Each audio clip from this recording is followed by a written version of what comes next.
जय हिंद। इस वीडियो में बिहार पुलिस डॉक्यूमेंट वेरिफिकेशन के बारे में आपको बताने वाले हैं। तो डॉक्यूमेंट वेरिफिकेशन के लिए जो लोग अपना डॉक्यूमेंट बना लिए हैं वो लोग वीडियो के लास्ट तक बने रहेंगे। क्यों बने रहेंगे?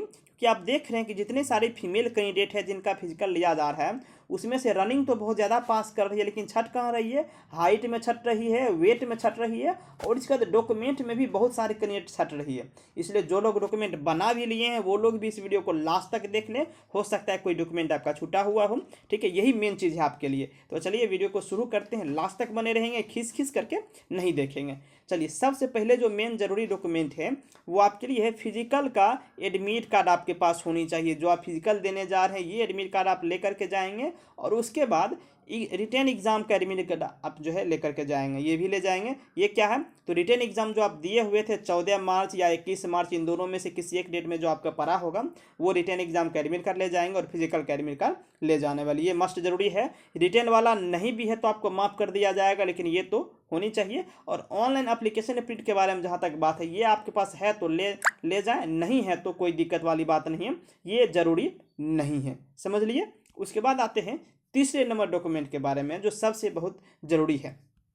तो सीएसबीसी जब भी फॉर्म निकाली है बिहार पुलिस का अभी, तो ये क्या करती है, ये 12th तक का ही आपका क्वालिफिकेशन मांगा जाता है। तो 12th तक के लिए आपके मार्कशीट चाहिए, 10th का भी मार्कशीट चाहिए और 12th का भी मार्कशीट चाहिए, दोनों आपके पास होनी चाहिए। साथ ही 10th का आपके पास ओरिजिनल सर्टिफिकेट होना चाहिए। ओरिजिनल का मतलब क्या? मूल प्रमाण पत्र जो आपको मिलता है। बिहार बोर्ड में क्या होता है कि एग्ज़ाम पास कर जाने के बाद, इन 10th का एग्ज़ाम दे देने के 1 साल 1.5 साल के बाद जो है आपके स्कूल में ही मूल प्रमाण पत्र हिंदी में कहा जाता है, और इंग्लिश में ओरिजिनल सर्टिफिकेट, ये आपके पास होनी चाहिए। और 12th का भी ओरिजिनल सर्टिफिकेट यानी मूल प्रमाण पत्र होनी चाहिए, या फिर प्रोविजनल सर्टिफिकेट यानी औपबंधिक प्रमाण पत्र, ये आपके पास होनी चाहिए। ये जो है 12th का प्रोविजनल सर्टिफिकेट, ये आपके मार्कशीट के साथ में ही दूसरा सर्टिफिकेट दिया जाता है। मार्कशीट वाला अलग है और प्रोविजनल सर्टिफिकेट अलग है, ऐसा नहीं कि आपको दोनों एक ही में रहता है। ठीक है, मार्कशीट अलग है, प्रोविजनल अलग है, लेकिन दोनों एक ही बार आपको दिया जाता है। ठीक है, ये हो गया प्रोविजनल।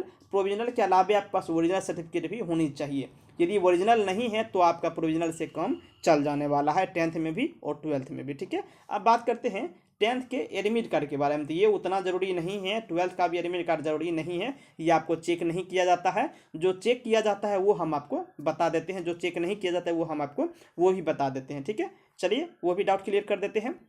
अब देखते हैं, यदि आप बिहार पुलिस की तैयारी कर रहे हैं और फायरमैन की तैयारी, फायरमैन का एग्जाम देने वाले हैं, तो अनअकैडमी आपके लिए बैचेज लाया है। आप अपना बैचेज के द्वारा यहाँ पे तैयारी को स्ट्रॉन्ग कर सकते हैं। साथ ही बीपीएससी के लिए देख लीजिए, स्कॉलरशिप टेस्ट का आयोजन कराया जा रहा है। कब? ये 13 मार्च को है। तो अभी देखिए वीडियो समाप्त नहीं हुई है, अभी आप डॉक्यूमेंट के बारे में आपको बताने वाले हैं, लेकिन उससे पहले ये चीज़ जान लीजिए कि स्कॉलरशिप टेस्ट का जो आयोजन किया जा रहा है 13 मार्च को, संडे को, इसमें क्या होगा, 50% तक आपको स्कॉलरशिप मिल जाएगा। साथ ही जो लोग बीपीएससी की तैयारी कर रहे हैं, 68 बीपीएससी की तैयारी में लगे हुए हैं, उन लोगों को मैं बता दूं कि बीपीएससी के लिए जो है फाउंडेशन बैच स्टार्ट हो चुकी है। हिंदी मीडियम में बैच रहेगी, 8 महीने की बैच रहेगी, और पीटी और मेंस दोनों के लिए तैयारी कराई जाएगी। ये बैच 9 मार्च से स्टार्ट हो चुकी है और विशेषज्ञों के द्वारा तैयारी कराई जाती है, तो आप इस बैच को ज्वाइन कर सकते हैं। साथ ही जो 67 बैच का एग्जाम देने वाले हैं, 67 बीपीएससी के लिए एग्जाम देने वाले हैं, उनके लिए prelims subject wise test series available है, और target 110 plus BPSC prelims test series भी अवेलेबल है। सब कुछ यहाँ पे है।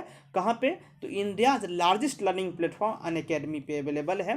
क्या करना पड़ेगा इसके लिए? तो अनअकैडमी ऐप का जो लिंक है वो डिस्क्रिप्शन में दिया गया है, वो जाकर के डाउनलोड कर लेंगे वहाँ से आप, और रेफरल कोड के रूप में जीके भी 10 का आप यूज करेंगे तो क्या होगा, जितने सारे भी फ्री प्लान हैं वो आपको मिल जाने वाले हैं। साथ ही परचेज करने पे जो है, प्लस सब्सक्रिप्शन लेने पे आपको है 10% का एक्स्ट्रा डिस्काउंट मिल जाने वाला है। तो डबल बेनिफिट आपको हो जाने वाला है। और ये जो प्राइस है, अभी जो प्राइस चल रहा है वो कुछ ही दिनों तक रहने वाली है, क्योंकि प्राइस आपकी बहुत जल्दी जो है बहुत ज़्यादा बढ़ने वाली है।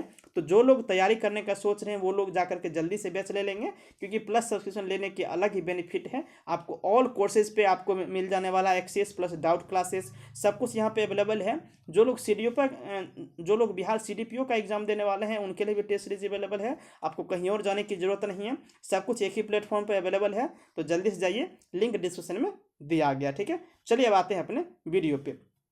तो जहाँ तक हमने अभी आपको बताया डॉक्यूमेंट के बारे में, उसके बाद आपको क्या क्या चाहिए, उसके बाद यदि आप ओबीसी से बिलोंग करते हैं तो आपको ओबीसी सर्टिफिकेट चाहिए, और ओबीसी सर्टिफिकेट कौन सा चाहिए, बिहार सरकार वाला चाहिए। और यदि आप ईडब्ल्यूएस से बिलोंग करते हैं तो ईडब्ल्यूएस सर्टिफिकेट आपको होना चाहिए, दोनों 1 साल के भीतर का बना हुआ होना चाहिए, ठीक है। उसके बाद देखिए, जाति प्रमाण पत्र आपको चाहिए और आवासीय प्रमाण पत्र चाहिए। जो लोग दूसरे स्टेट से हैं उनको केवल आवासीय प्रमाण पत्र लगेगा, और आवासीय प्रमाण पत्र भी नहीं है निवास प्रमाण पत्र तो उनका आधार कार्ड से काम चल जाने वाला है, ये चीज़ें उनको नहीं लगने वाली है। अभी से पहले जितना ही बताए हुए हैं अदर स्टेट वालों को केवल उतना ही सर्टिफिकेट लगने वाला है, ठीक है। लेकिन जो लोग बिहार से हैं, जो लोग जो है छूट लेने वाले हैं, और जो लोग रिजर्व कैटेगरी से हैं उनको आपको कास्ट सर्टिफिकेट देना पड़ेगा और आवासीय सर्टिफिकेट देना पड़ेगा, और ओबीसी से बिलोंग करते ओबीसी सर्टिफिकेट दीजिएगा, और एससी और ईडब्ल्यूएस से बिलोंग करते तो ईडब्ल्यूएस सर्टिफिकेट आपको देना पड़ेगा। ये चीज़ें आपको देनी पड़ेगी। उसके बाद हम आपको बताते हैं क्या क्या ले जाना है। सभी डॉक्यूमेंट, जितना भी हमने आपको डॉक्यूमेंट बताया उस सभी डॉक्यूमेंट का आपको फोटोकॉपी लेकर के जाना है, ठीक है। 2-2 सेट आपको फोटोकॉपी ले जाना है, और आधार कार्ड का भी फोटोकॉपी ले जाना है। ऐसा नहीं कि आधार कार्ड का नहीं ले जाना है, आधार कार्ड का भी आपको फोटोकॉपी लेना है। और जहाँ तक फोटोग्राफ की बात है तो फोटोग्राफ नहीं लिया जाता है, ठीक है। ये आपकी कैंसिल होगी, फोटोग्राफ आपकी नहीं ली जाती है। देखिए जो है हम आपको सारा डाउट जो है कर देते हैं क्लियर। और उसके बाद यहाँ तक आपकी नेसेसरी डॉक्यूमेंट जो थी हमने बता दिया। अब जानते हैं हम, आपके पास है तो ले जाइए, नहीं है तो नहीं ले जाइए। कौन कौन सा, यदि आप ग्रेजुएशन किए हुए हैं या पोस्ट ग्रेजुएशन किए हुए हैं तो ये डॉक्यूमेंट आप लेकर के जाएँ। कंप्यूटर कोर्स किए हुए हैं कोई भी तो ये लेकर के जाएँ।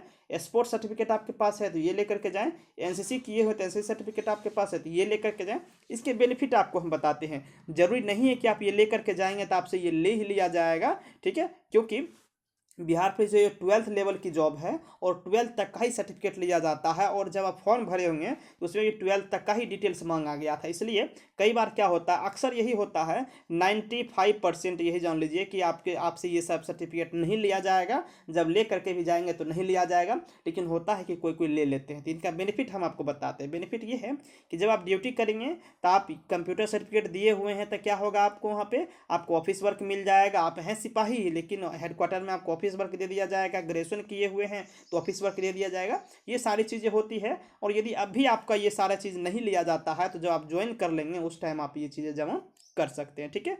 और चलिए और जानते हैं, ये सारा था डॉक्यूमेंट। अब कुछ सवाल को लेते हैं जो आपके मन में डाउट होगा कि जाति, आय, आवासीय, ओबीसी या ईडब्ल्यूएस किस लेवल तक का बना हुआ होना चाहिए, ठीक है। ये चीज़ें जरूरी है। तो सबसे पहले जान लीजिए कि ये सारी जो चीज़ें हैं ये इसमें क्या लिखा हुआ है, समकक्ष पदाधिकारी, सॉरी सक्षम पदाधिकारी लिखा हुआ। क्या लिखा हुआ, सक्षम पदाधिकारी। तो सक्षम पदाधिकारी कौन होते हैं, तो ब्लॉक से ही आपका सब कुछ काम चल जाता है। तो ब्लॉक से भी बना हुआ है तो कोई दिक्कत नहीं है। लेकिन यदि आपके पास टाइम है तो आप कम से कम अनुमंडल तक का बना ले, क्योंकि अनुमंडल तक का बना हुआ ज़्यादा स्ट्रॉन्ग माना जाता है, ठीक है। और उनकी वैलिडिटी 1 साल तक ही होती है। और यदि ब्लॉक से भी बना हुआ है तो भी 1 साल तक आपका चल जाएगा, कोई दिक्कत वाली बात नहीं है। तो ब्लॉक लेवल से भी काम चल जाने वाला है, ऊपर आपको जाने की आवश्यकता नहीं है, लेकिन बनाने का हो तो बना सकते हैं, ठीक है।